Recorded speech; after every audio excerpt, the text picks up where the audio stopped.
अगरबत्ती का धुआं गोलाकार में उड़ता ऊपर की ओर जा रहा था। शायद छत तक पहुंचने की कोशिश कर रहा था, पर इतनी ऊंचाई तक पहुंचने से पहले ही अगरबत्ती के सफेद गोलाकार धुएं के कर्ण सर्पिलाकार होते हुए तितर बितर हो जाते थे। चंदन धूप बत्ती की महक अरविंद के नथुनों में जा रही थी और उसकी सांस जैसे रुकी जा रही थी।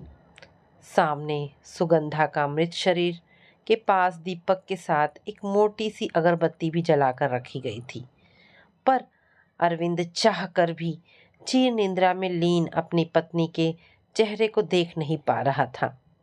नजरें झुकी हुई थी, बस कभी कभी नजर उठाकर धुएं के गोल छल्लों को देख लेता था। पत्नी सुगंधा के संग 28 वर्षों का सफर आज यहाँ खत्म हुआ, पर आज कहाँ, वह तो 18 वर्ष पहले ही उस दिन ही खत्म हो गया था जब अरविंद ने पहली बार सुगंधा के चरित्र पर लांछन लगाया था। वह दूध वाला घर पर क्यों आया था अपनी पत्नी के साथ? गुस्से में अंधा ही तो हो गया था अरविंद। सुगंधा घबराते हुए बोली थी, कब?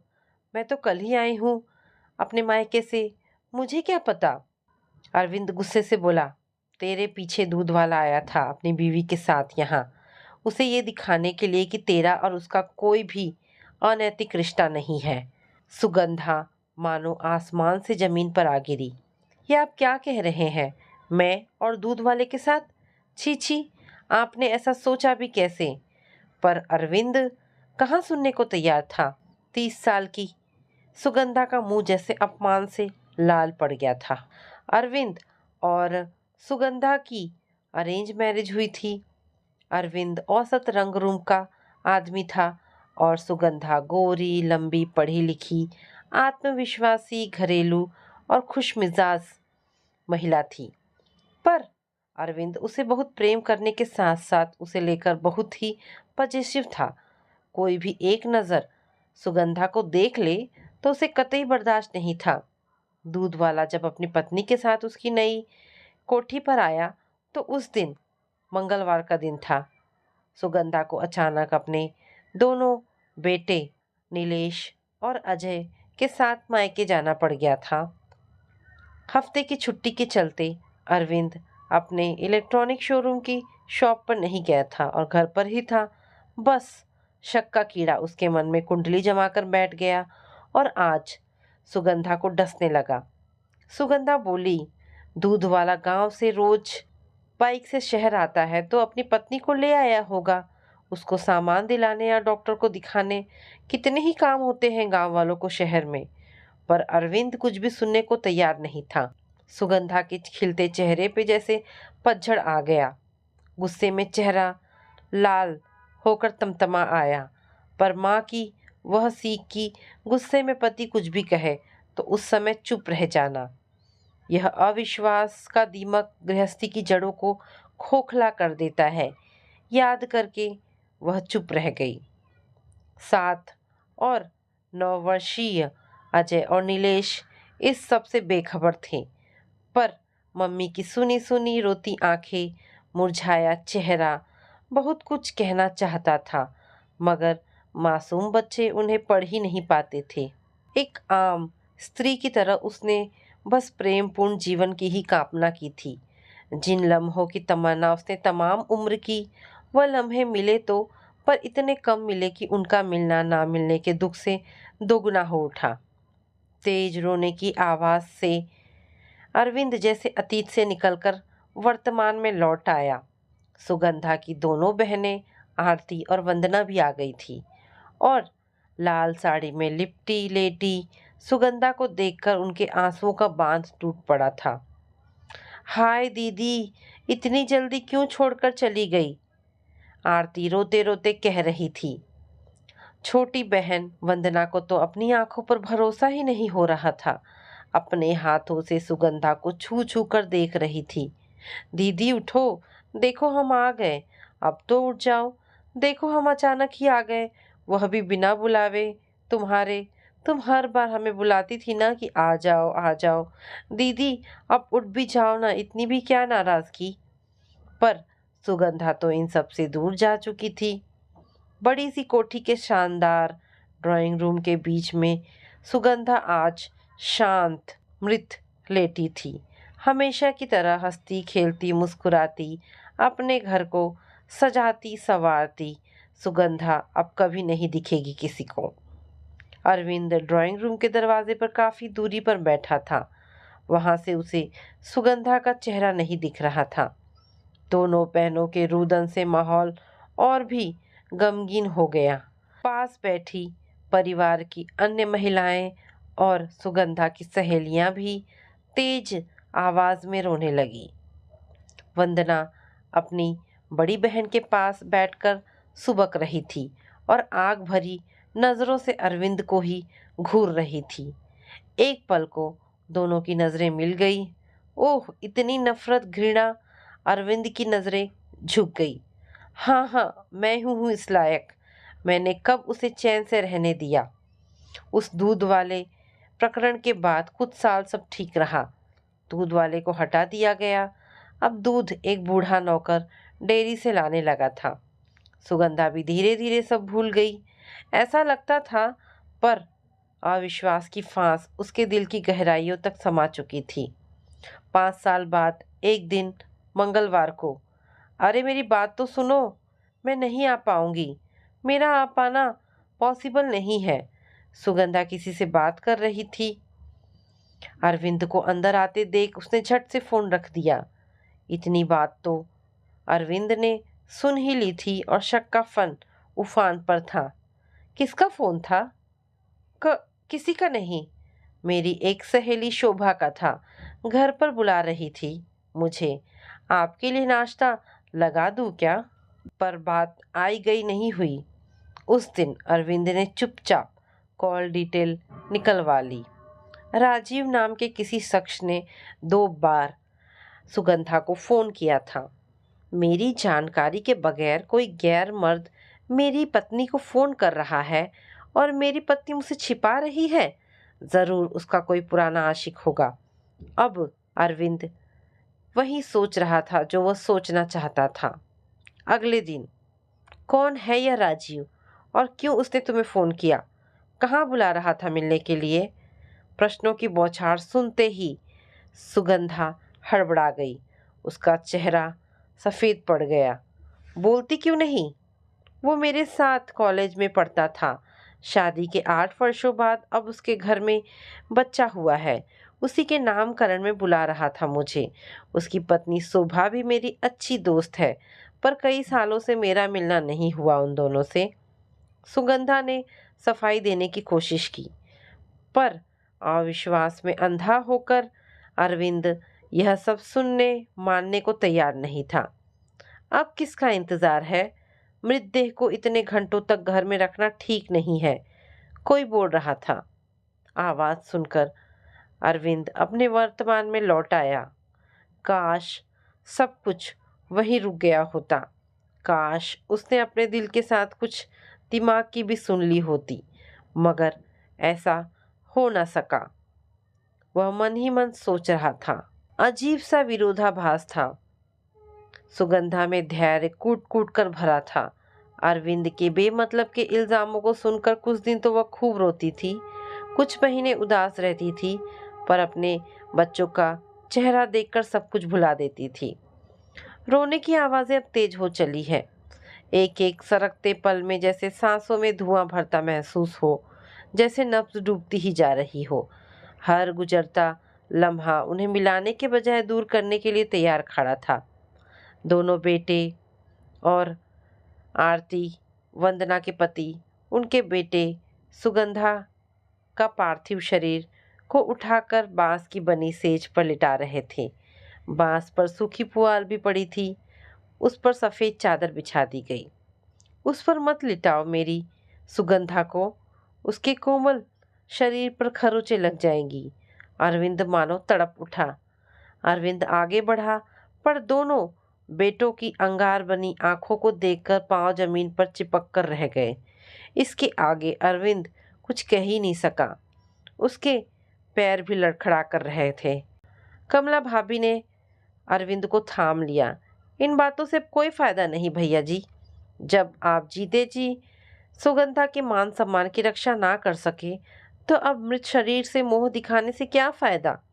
चुपचाप किसी कोने में खड़े रहो, नहीं तो अपने दोनों बेटों का गुस्सा तो तुम्हें पता ही है। जीते जी सुगंधा अपने दोनों बेटों से कहकर गई थी कि मैं मरूं तो मेरा तथाकथित पति मेरा अंतिम संस्कार ना करे, करना तो दूर मेरा चेहरा भी ना देखे, मुझे छू भी ना सके। और बेटों ने इसका पूरा मान रखा था। अतीत के पल चलचित्र की भांति अरविंद की आंखों में तैर उठे। साल शांति से बीते। अरविंद का बिजनेस खूब तरक्की कर रहा था। दोनों बेटे भी पढ़ लिख कर नौकरी करने लगे। नीलेश के लिए तो रिश्ते भी आने लगे थे। लंबे आकर्षक दोनों बेटे तो सुगंधा की आंखों के तारे थे। एक बड़ा सा घर भी खरीद लिया था गाजियाबाद में। दोनों बेटे वहीं रहते थे साथ साथ। अक्सर अरविंद और सुगंधा भी एक दो दिन बच्चों के साथ रह आते थे। सब कुछ ठीक चल रहा था। बच्चों की पढ़ाई और जॉब के कारण कुछ वर्षों से सुगंधा अकेली पड़ गई थी। अरविंद अपने व्यापार में बिजी रहता था और उसके शक्की स्वभाव के कारण सुगंधा कहीं आती जाती नहीं थी। तो घर बैठे बैठे ही उसकी साहित्य में रुचि हो आई थी। काफ़ी समय मिलता तो कविता, कहानी और लेखन में व्यस्त हो गई। अरविंद भी देखकर खुश था कि घर बैठे ही वह अपना मन बहलाने लगी है। अरे नीलेश बेटा, उन्नति मैदान में बुक फेयर लगा है, एक बार मुझे ले चलो। हाँ हाँ, क्यों नहीं। दोनों बच्चे अपनी माँ की बात को नहीं टालते थे। कहने के साथ ही उनकी सारी फरमाइशें पूरी करते थे, चाहे ऑनलाइन पुस्तकें मंगानी हो या सुगंधा के 46वें जन्मदिन पर उसका पसंदीदा 62 इंच प्लाज्मा टीवी घर में लाकर उसे आश्चर्यचकित कर देने का प्लान हो। अरविंद तो इतने दिन वहाँ रह ही नहीं सकता था। वह अपने शहर इंदौर लौट गया। 12 मार्च का दिन था जब सुगंधा नीलेश के साथ उन्नति मैदान गई थी। घर के बाहर की दुनिया और वह भी पुस्तकों से लबालब देखकर उसकी खुशी का ठिकाना ना था। वहां पहुंचकर नीलेश को भी कुछ दोस्त मिल गए। वह सुगंधा को उसकी पसंदीदा बुक स्टॉल पर छोड़कर कुछ देर के लिए चला गया। अरे सुगंधा, तुम। सामने से सुगंधा की कुछ फेसबुक फ्रेंड्स चली आ रही थी। उनसे पहली बार मिलने का रोमांच ही अलग था।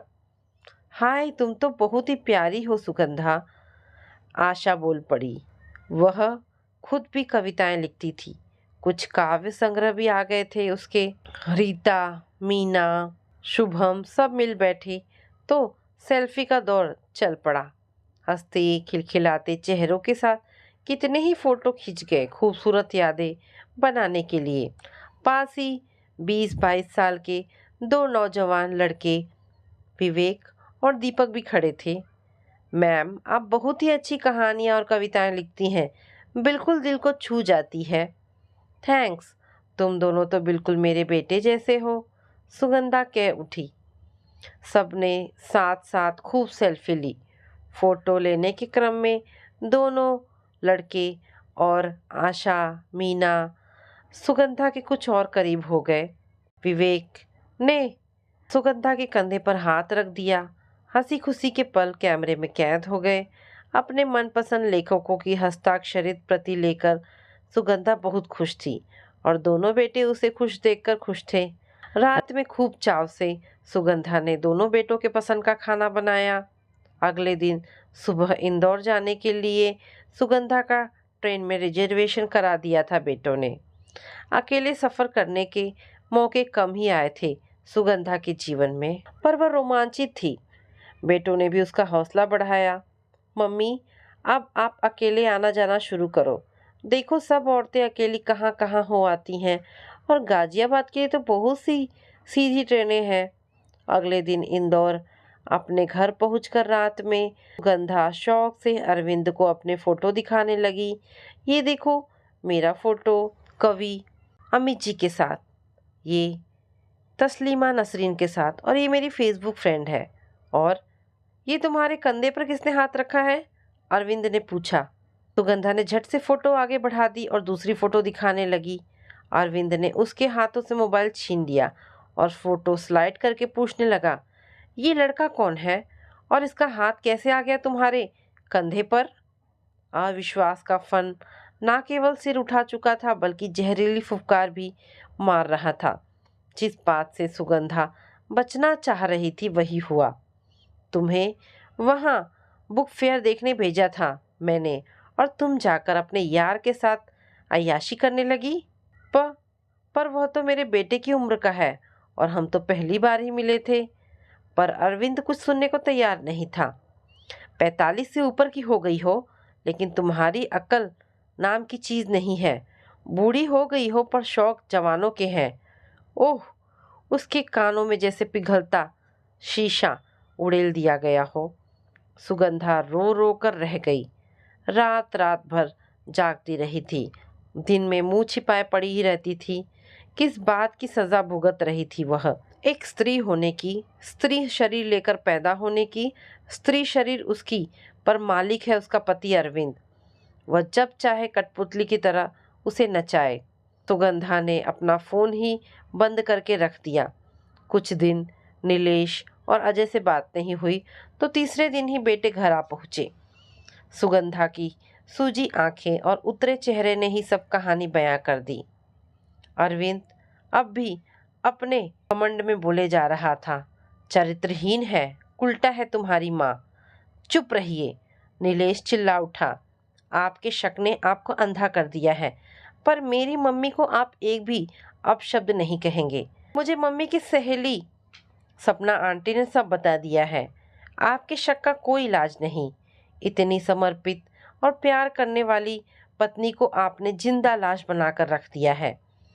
जवान बेटे का गुस्सा देखकर अरविंद ठंडा पड़ गया।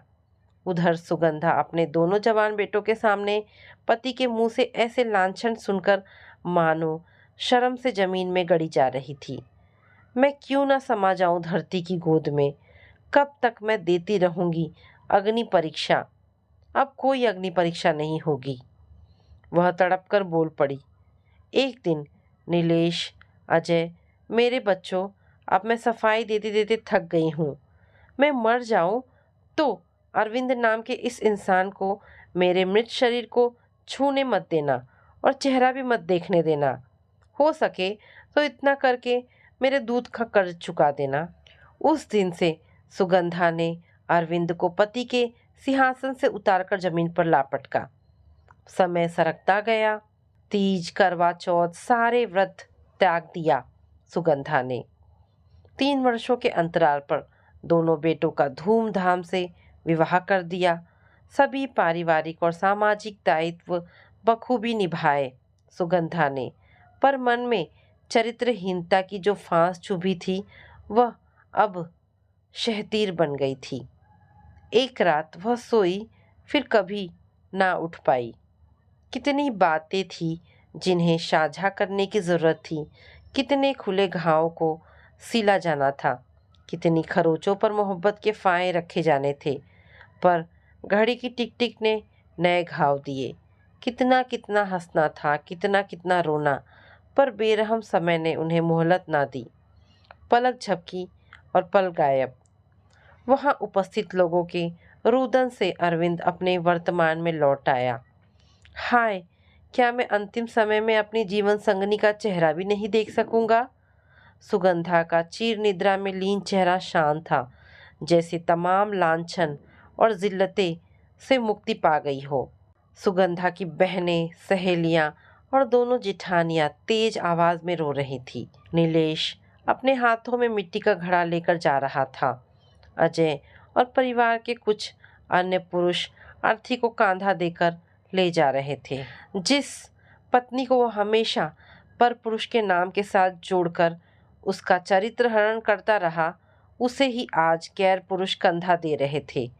पर अरविंद के लिए ही वर्जित था सुगंधा को छूना तक भी। अविश्वास, शक, लांछन का फुफकारता नाग अरविंद के मन में आज निर्जीव सा पड़ा है और जीते जी इसी लाश को ढूंढते रहना है उसे अब ताउम्र।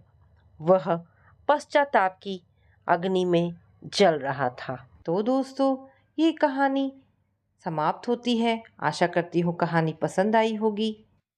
दोस्तों, ऐसी ढेरों पारिवारिक और शिक्षाप्रद कहानी सुनने के लिए मेरे चैनल को प्लीज़ सब्सक्राइब करें। धन्यवाद दोस्तों।